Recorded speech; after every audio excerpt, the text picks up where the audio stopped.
The Batman Who Laughs. The Batman Who Laughs est probablement la pire version de Bruce Wayne parce qu'il garde l'intelligence de Batman, mais avec la folie du Joker. Dans son monde, le Joker était en train de mourir à cause des produits chimiques qu'il avait transformés. Avant de tomber, il a décidé de laisser Gotham dans le chaos total. Il a détruit une grande partie de la ville, tué plusieurs ennemis de Batman, frappé la police de Gotham et forcé Batman à assister à l'horreur jusqu'au point de rupture. Le moment clé, c'est que Batman a finalement tué le Joker. C'est déjà énorme parce que ça veut dire que le Joker a réussi à lui faire franchir la ligne qu'il refusait toujours de franchir.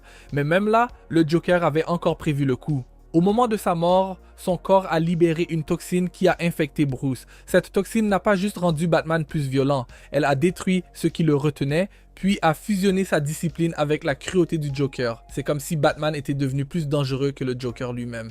Après ça, Bruce est devenu The Batman Who Laughs. Il a détruit son propre monde, mené les Dark Robins, et fini par devenir l'un des pires agents du Dark Multiverse. Ce qui le rend si terrifiant, ce n'est pas juste qu'il est fou, c'est qu'il pense comme Batman. Il planifie comme Batman, il anticipe comme Batman. Sauf que maintenant, il n'a plus de limite morale. Là où le vrai Bruce Wayne prépare des plans pour sauver, lui prépare des plans pour corrompre, manipuler et anéantir. C'est pour ça qu'il est au sommet de presque toutes les listes de versions sombres de Batman. Beaucoup d'autres sont puissants. Lui, il est pire que ça. Il est méthodique, patient, cruel et capable de transformer la chute d'un seul homme en désastre pour tout le multivers. En clair, The Batman Who Laughs, c'est Batman brisé de la pire façon possible. Il a gardé son génie, mais a perdu son âme. Red Death. Red Death est une version de Bruce Wayne qui vient d'un monde où il a perdu ses Robins un après l'autre. Ses morts l'ont complètement détruit. À partir de là, il a cessé de croire que ses méthodes habituelles suffisaient. Quand son univers a commencé à s'effondrer, il s'est convaincu qu'il lui fallait la Speed Force pour sauver ce qui restait. Il a demandé l'aide de Flash, mais Barry Allen a refusé. Bruce a alors pris les armes des Rogues, a attaqué Barry, l'a enchaîné à la Batmobile, puis a utilisé le Cosmic Treadmill pour foncer dans la Speed Force. Le résultat, c'est une fusion forcée entre Batman et Flash. Bruce a obtenu la vitesse, mais Barry n'a pas disparu. Sa conscience est restée prisonnière dans le même corps, obligé de voir Bruce utiliser ce pouvoir de la pire façon possible. Avec cette nouvelle puissance, Red Death est devenu un monstre. Il ne s'est pas contenté de gagner en vitesse. Il a utilisé la Speed Force comme une arme de destruction massive. Une fois arrivé dans le multivers principal, il a créé une tempête de Speed Force à Central City capable de faire vieillir les gens jusqu'à la mort en quelques secondes. Il a aussi visé les proches de Barry Allen. Là, on n'est plus du tout dans un Batman qui veut protéger. On est dans un Batman qui a transformé le pouvoir d'un héros en outil de massacre.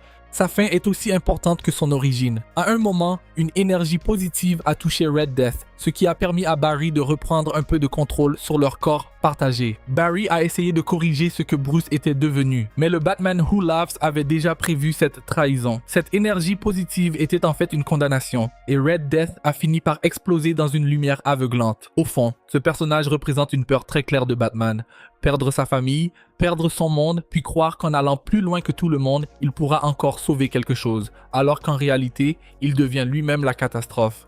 The Merciless. The Merciless est une version de Bruce Wayne qui a obtenu les pouvoirs d'Ares, le dieu de la guerre. Dans son monde, Bruce et Wonder Woman ont combattu Ares ensemble pendant longtemps. À la fin, ils ont réussi à lui arracher son casque qui multipliait la puissance de son porteur. Mais juste après, Diana a semblé mourir au combat. Bruce, brisé par la colère et la douleur, a ignoré les avertissements sur la corruption du casque et l'a porté lui-même.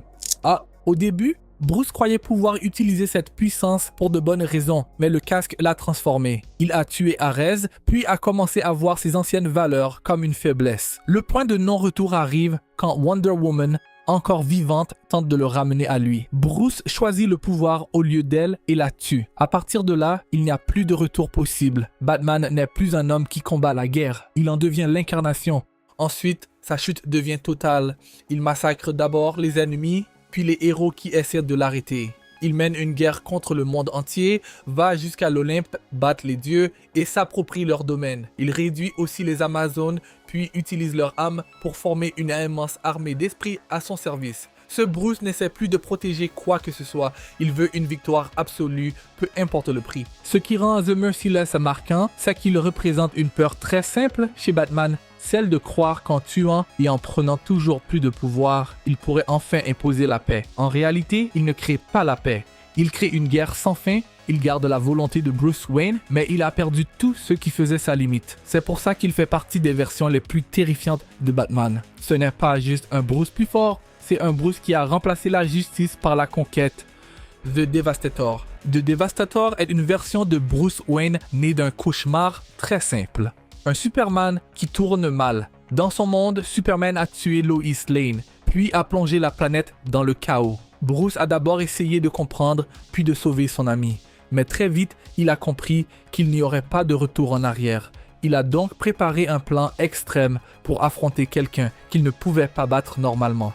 Au départ, Bruce se bat avec une lance en kryptonite, mais ce n'était qu'une diversion. Son vrai plan était encore pire. Il s'était injecté une version modifiée du virus Doomsday. Ce choix l'a transformé en une créature monstrueuse avec la puissance brute de Doomsday, tout en gardant l'esprit tactique de Batman. Il a même régénéré son bras perdu pendant le combat, puis a tué Superman. Donc oui, il a gagné. Mais cette victoire a détruit tout le reste. Le virus a commencé à se répandre partout, transformant les habitants de son monde en monstres semblables à Doomsday. Bruce n'avait pas sauvé la planète, il l'avait condamnée.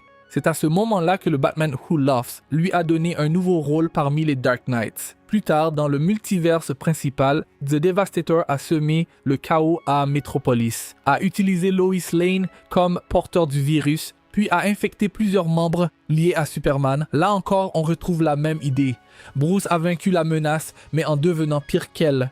Ce qui rend The Devastator si fort, c'est qu'il combine deux choses qui ne devraient jamais aller ensemble. La rage d'un monstre comme Doomsday et le cerveau de Batman, il n'est pas juste puissant, il reste calculateur. Et c'est exactement pour ça qu'il est si dangereux. Il représente la peur que Batman a toujours eue, devoir arrêter Superman un jour, puis découvrir que pour le faire, il a dû se transformer en arme vivante impossible à contrôler. The Murder Machine. The Murder Machine est une version de Bruce Wayne qui a été détruite par la perte d'Alfred. Dans son monde, Alfred a été tué par Bane et Bruce n'a pas supporté cette mort. Pour lui, ce n'était pas juste la perte d'un allié, c'était la perte de la seule présence qui l'avait tenu debout pendant des années. Après ça, il a voulu créer quelque chose qui pourrait l'aider à ne plus jamais être impuissant. Bruce a donc travaillé avec Cyborg pour construire une intelligence artificielle basée sur Alfred, appelée l'Alfred Protocol. Au début, l'idée était simple. Protéger Bruce, analyser plus vite, répondre à toutes les menaces avant qu'elles ne frappent. Mais comme souvent avec ces versions sombres de Batman, la solution est devenue pire que le problème. L'IA a commencé à conclure que la meilleure façon de protéger Bruce était d'éliminer tout danger de manière absolue. À partir de là, Bruce a fusionné avec cette machine et est devenu The Murder Machine. Son corps a été envahi par une technologie vivante capable de créer des armes, de s'adapter, d'attaquer à très grande vitesse et d'écraser ses ennemis sans hésitation. Ce n'était plus Batman avec de bons gadgets, c'était Batman transformé en système de mort. Une machine pensée pour protéger, mais qui ne voyait plus aucune différence entre sauver et exterminer. Ce personnage est marquant parce qu'il représente une peur très réelle chez Batman, celle de vouloir tellement contrôler le danger qu'il finit par créer quelque chose d'encore pire. The Murder Machine, c'est Bruce Wayne qui a remplacé le deuil par la technologie, puis la technologie par la violence totale. Il ne combat plus le crime avec des limites humaines. Il agit comme si toute menace devait être supprimée immédiatement, sans débat, sans seconde chance, sans retour possible. The Dawnbreaker. The Dawnbreaker est une version de Bruce Wayne qui a reçu un pouvoir que Batman ne devrait jamais avoir, l'anneau des Green Lantern. Dans son monde, ses parents ont été tués comme d'habitude. Mais cette fois, un anneau a choisi Bruce au moment exact où il a vécu ce traumatisme. Normalement, un Green Lantern utilise sa volonté pour protéger. Bruce, lui, a utilisé cette volonté pour nourrir sa rage.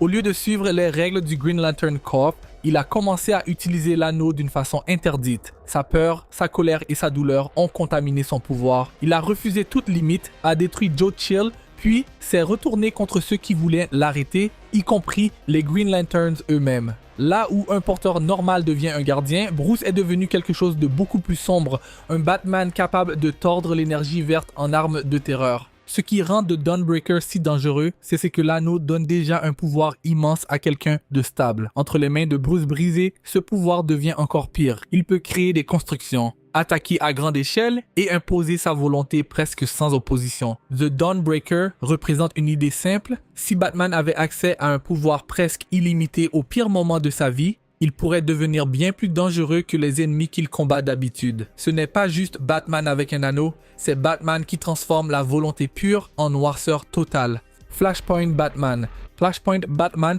c'est Thomas Wayne, le père de Bruce. Dans cette réalité, ce n'est pas Thomas et Martha qui meurent dans l'allée, c'est Bruce.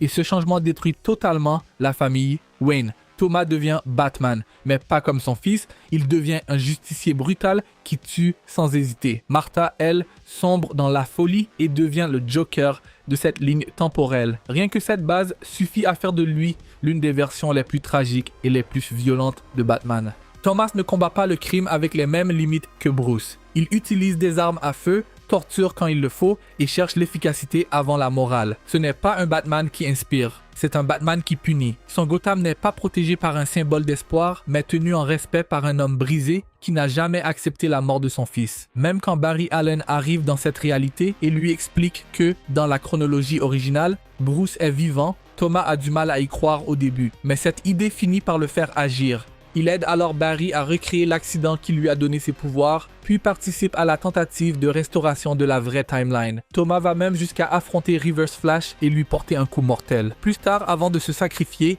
il confie à Barry une lettre destinée à Bruce. C'est un moment important parce qu'on voit qu'au fond, malgré toute sa violence, tout ce qu'il fait reste lié à l'amour qu'il porte à son fils. Même brisé, même devenu une version bien plus sombre de Batman, Thomas Wayne reste un père détruit par une seule chose, avoir perdu Bruce. Ce qui rend Flashpoint Batman si marquant, ce n'est pas seulement sa brutalité, c'est qu'il montre ce que Bruce Wayne aurait pu devenir s'il avait laissé le deuil l'emporter complètement sur ses principes. Là où Bruce transforme sa douleur en mission, Thomas la transforme en guerre personnelle. C'est pour ça qu'il reste l'une des versions alternatives les plus fortes de Batman. Pas parce qu'il est le plus puissant, mais parce qu'il est l'un des plus humains et l'un des plus brisés. The Drowned. The Drowned est une version de Batman venant de la Terre -11, où Bruce Wayne est Bryce Wayne. C'est l'une des Dark Knights introduites dans Dark Knights Metal, et son histoire tourne autour d'une guerre contre Atlantis. Après la mort de Sylvester Kyle, qu'elle aimait, Bryce a commencé à éliminer les méta-humains de son monde, puis a fini par se préparer à affronter Aquawoman et l'Atlantide elle-même. Pour gagner, Bryce est allée beaucoup plus loin qu'un Batman normal. Elle a modifié son propre corps avec de l'ADN Atlante pour devenir un hybride capable de survivre sous l'eau et de rivaliser avec ses ennemis. Cette transformation est ce qui fait d'elle The Drowned, une Batman qui a abandonné les limites humaines pour mener une guerre totale contre l'océan. Au lieu de protéger son monde, elle l'a entraîné dans une logique de vengeance et de destruction. Ce qui la rend marquante, c'est qu'elle combine deux choses très fortes, l'esprit stratégique de Batman et la puissance d'une menace venue des profondeurs. Elle ne représente pas juste un Batman plus violent, elle représente un Batman qui accepte de se transformer lui-même en monstre pour ne jamais perdre. Comme les autres Dark Knights, elle finit par rejoindre Barbatos et envahir le multivers principal avec les autres versions corrompues de Batman. Au fond, The Drowned représente une peur simple, celle de croire que pour gagner une guerre, Batman devrait devenir quelque chose d'inhumain. Et une fois cette ligne franchie, il ne reste plus vraiment Batman. Il reste seulement une machine de survie, de vengeance et de domination.